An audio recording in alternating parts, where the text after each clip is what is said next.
Hello students. Students, previous class में हम लोग ट्रिग्नोमेट्री को स्टडी कर रहे थे। हम लोगों ने बेटे एंगल्स को स्टडी कर लिया है और ट्रिग्नोमेट्री से रिलेटेड कुछ रेशियोज को भी हम लोगों ने स्टडी कर लिया है।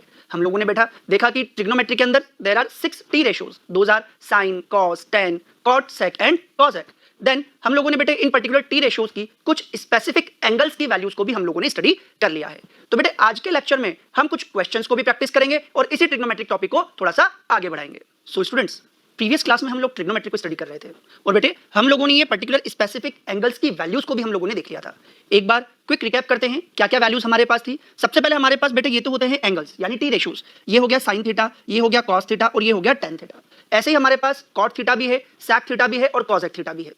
ठीक, बट बेसिकली हम साइन, कॉस और टेन इसलिए देख रहे हैं क्योंकि कॉट, सेक और कॉसेक जो है वो इनके इनवर्स है। इनवर्स का मतलब क्या है हमारे पास, जैसे कि अगर हम कॉट थीटा की बात करें तो कॉट थीटा जो हो जाता है 1 डिवाइड बाय टेन थीटा हो जाता है। यानी कॉट थीटा की वैल्यूज को कैलकुलेट करने के लिए हम 1 में अगर टेन थीटा की वैल्यूज का डिवाइड करें तो हमारे पास कॉट थीटा की वैल्यू आ जाएगी। एज वेल एज अगर हम सेक थीटा की बात करें तो सेक थीटा की वैल्यूज को निकालने के लिए हमें 1 में कॉस थीटा का डिवीजन करना है, यानी sec theta equals to 1 by cos theta हो जाएगा। ऐसे ही अगर हमें कॉसेक थीटा की वैल्यू कैलकुलेट करनी है तो कॉसेक थीटा की value very simple, cosec theta is equals to 1 by sine theta होती है। तो इनकी जो हमारे पास ये टी रेशियोज हैं, ये कॉस थीटा, साइन थीटा और टेन थीटा, ये जो तीन टी रेशियोज हैं, इन्हीं तीन टी रेशियोज की हेल्प से हम बाकी के तीन टी रेशियोज की वैल्यू को कैलकुलेट कर सकते हैं। तो सबसे पहले अगर हम साइन थीटा की बात करें तो हमने कुछ स्पेसिफिक एंगल्स की वैल्यूज ले ली हैं जो कि हमारे पास मोस्टली यूटिलाइज यहाँ पर होती है। जैसे हमने ले लिया 0 degree, 30 degree, 45 degree, 60 degree, 90 degree, 120 degree, 135 degree, 150 degree, 180 degree, 270 degree and 360 degree.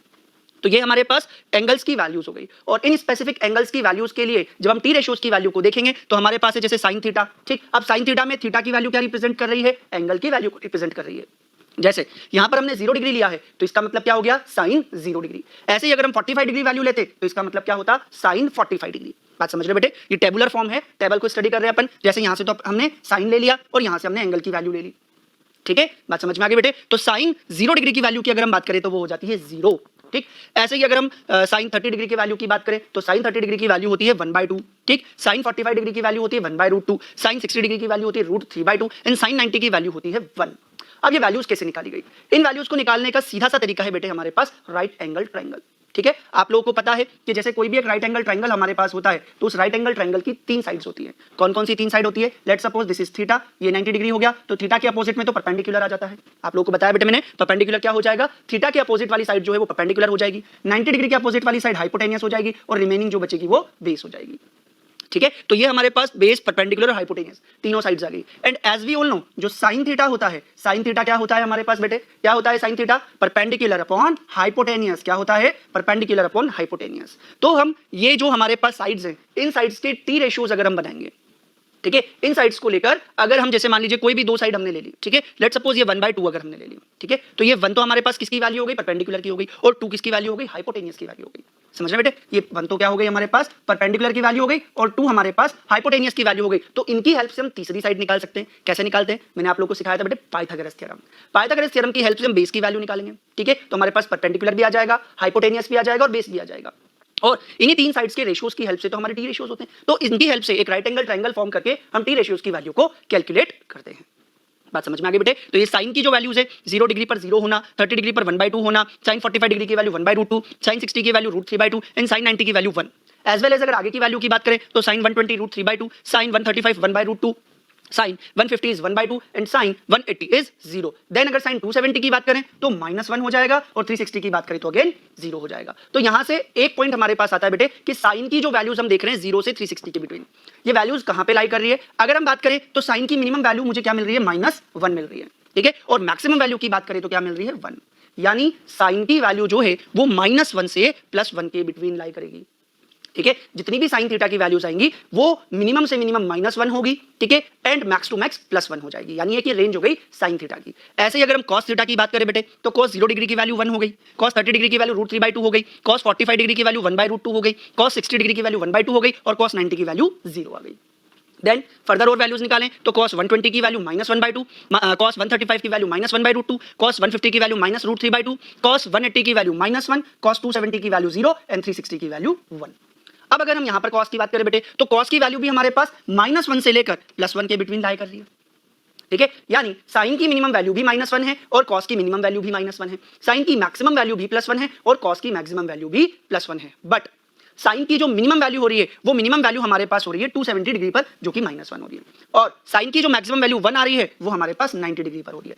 But अगर हम कॉस की बात करें तो कॉस के केस में कॉस की जो मिनिमम वैल्यू आ रही है दैट इज -1, वो है हमारे पास 180 डिग्री पर, और कॉस की जो मैक्सिमम वैल्यू दैट इज +1 वो हमारे पास या तो 0 डिग्री पर या 360 डिग्री पर आ रही है।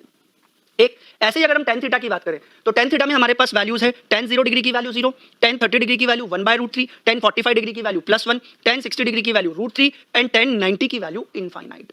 क्या आ रही है? tan 90 की वैल्यू आ रही है हमारे पास इनफाइनाइट। देन अगर हम tan की बात करें तो 120 की वैल्यू -√3, अगर tan 135 की बात करें तो -1, tan 150 की बात करें तो -1/√3 एंड tan 180 की बात करें तो 0, बट tan 270 की वैल्यू -इनफाइनाइट एंड tan 360 की वैल्यू 0।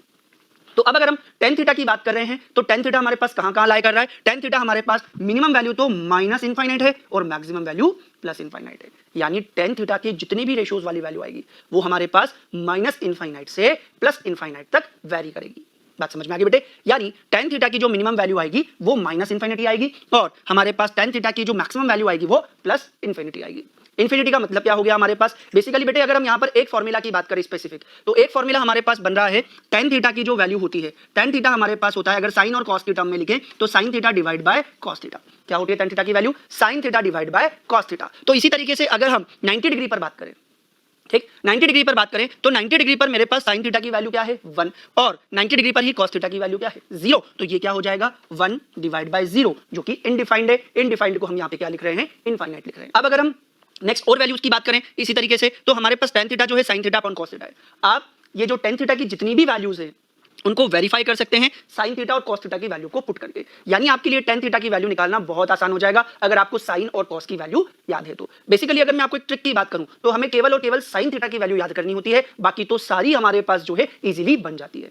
जैसे अगर 90 डिग्री तक अगर हम बात करें, 90 डिग्री तक इस टेबल को अगर हम समझें तो देखिए बेटे आप जो sin थीटा की वैल्यू है वो हमारे पास 0, 1/2, 1/√2, √3/2 और 1 इस तरीके से। तो अगर आप ये जो ऑर्डर 0 से 1 का है इसको रिवर्स कर दें तो वो वैल्यू cos की हो जाएगी। देखिए कैसे, ये 0 हमारे पास यहाँ आ गया, 1/2 यहाँ आ गया, 1/√2 ये हो गया, √3/2 ये हो गया और 1 ये हो गया, यानी cos की वैल्यू जो है वो रिवर्स हो रही है हमारे पास sin की वैल्यू से।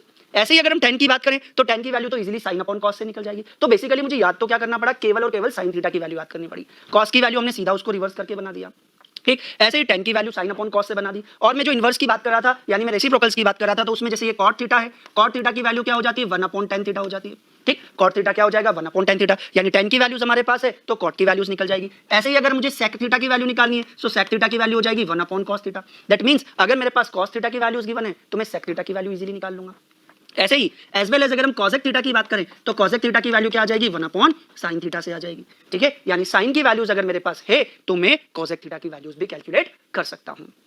बात समझ में आ गई बेटे? क्लियर हो गया ये पॉइंट? कोई डाउट? ठीक, तो ये टेबल हमारे पास बहुत आसानी से हम बना सकते हैं, ठीक है, और इस टेबल की हेल्प से हमारे पास ये जो एंगल्स की वैल्यू है वो इजीली हम फाइंड आउट कर सकते हैं। नाउ नेक्स्ट अगर हम बात करें इसमें, नेक्स्ट हमारे पास आते हैं पॉजिटिव एंड नेगेटिव एंगल्स। तो ये पॉजिटिव एंगल्स क्या है और ये नेगेटिव एंगल्स क्या है? तो ये पॉजिटिव एंगल्स क्या है और ये नेगेटिव एंगल्स क्या है, देखते हैं। सबसे पहले हमारे पास positive angle and negative angle.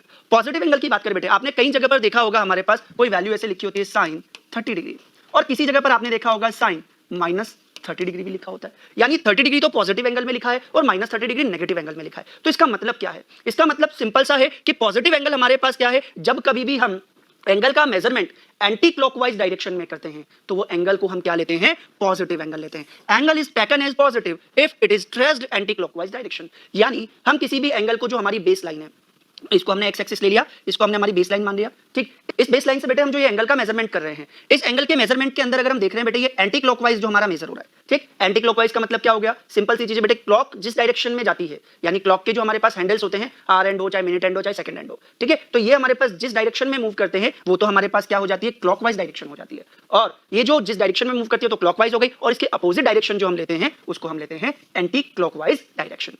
बात समझ में आ गई बेटे? सिंपल सी चीज। तो पॉजिटिव एंगल का मेजरमेंट बेस लाइन से अगर हम एंगल को एंटी क्लॉकवाइज डायरेक्शन में मेजर कर रहे हैं तो वो हमारे पास पॉजिटिव एंगल हो जाएगा, और बेस लाइन से अगर हम एंगल को क्लॉकवाइज डायरेक्शन में मेजर कर रहे हैं तो वो नेगेटिव एंगल हो जाएगा, कुछ इस तरीके से।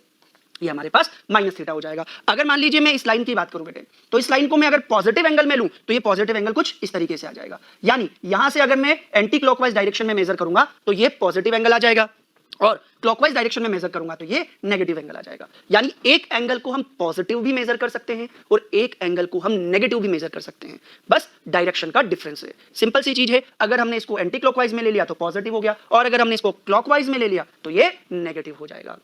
बात समझ में आ गई बेटे? क्लियर हो गया ये पॉइंट? तो कोई भी एंगल का पॉजिटिव मेजरमेंट और नेगेटिव मेजरमेंट किस तरीके से होगा? एंटी क्लॉकवाइज डायरेक्शन में पॉजिटिव मेजरमेंट होगा और क्लॉकवाइज डायरेक्शन में नेगेटिव मेजरमेंट होगा। क्लियर बेटे? बढ़ते हैं अब एक क्वेश्चन की तरफ और क्वेश्चन से हमारे पास ट्रिग्नोमेट्रिक रेशियोज की कुछ वैल्यूज हमारे ब्रेन में क्लियर होगी।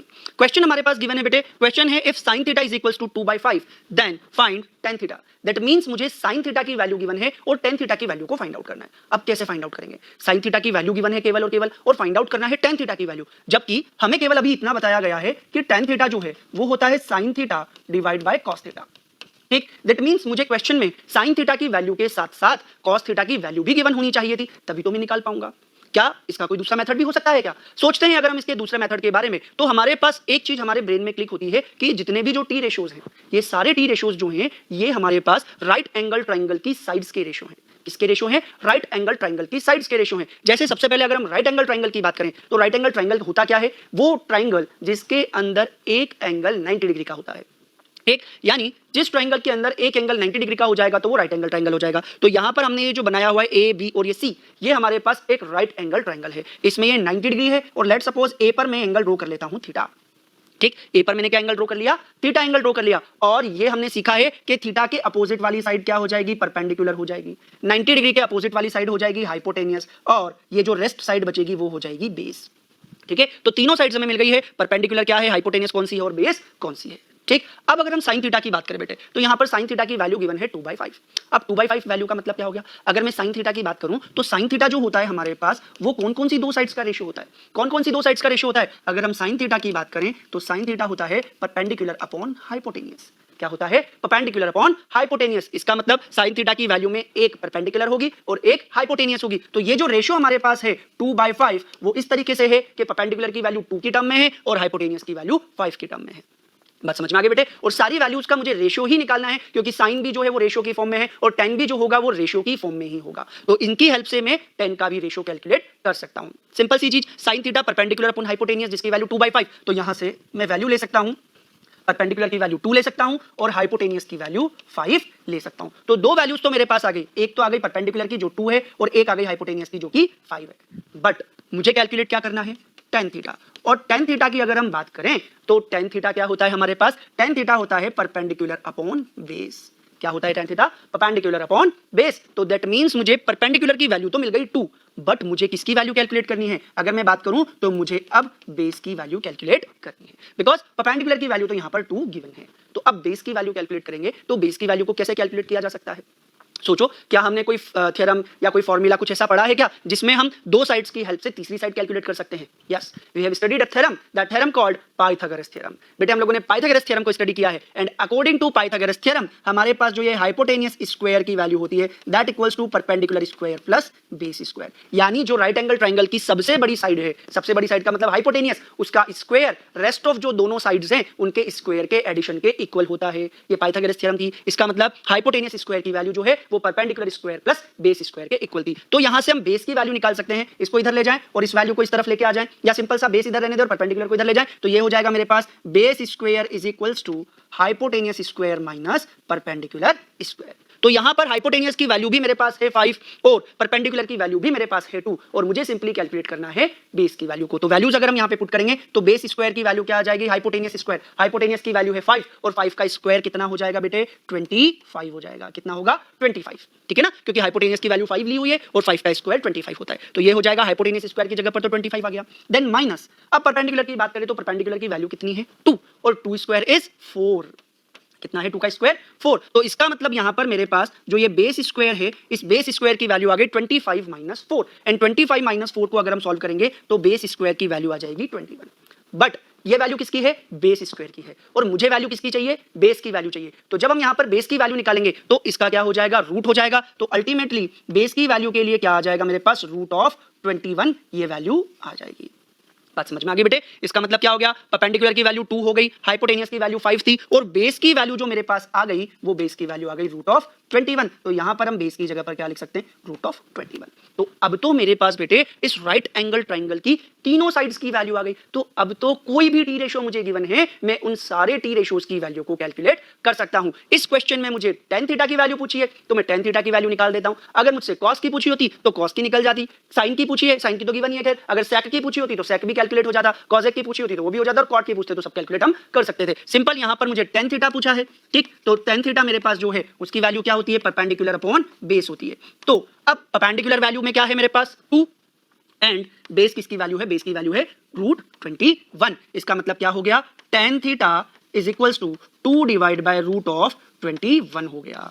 बात समझ में आ गई बेटे। तो इस क्वेश्चन के अंदर मुझे साइन थीटा की वैल्यू गिवन थी जो कि मेरे पास 2/5 थी, और मैंने tan थीटा की वैल्यू निकाल दी जो कि मेरा 2/√21 आ गई।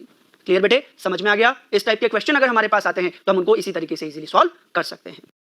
हेलो स्टूडेंट्स, प्रीवियस क्लास में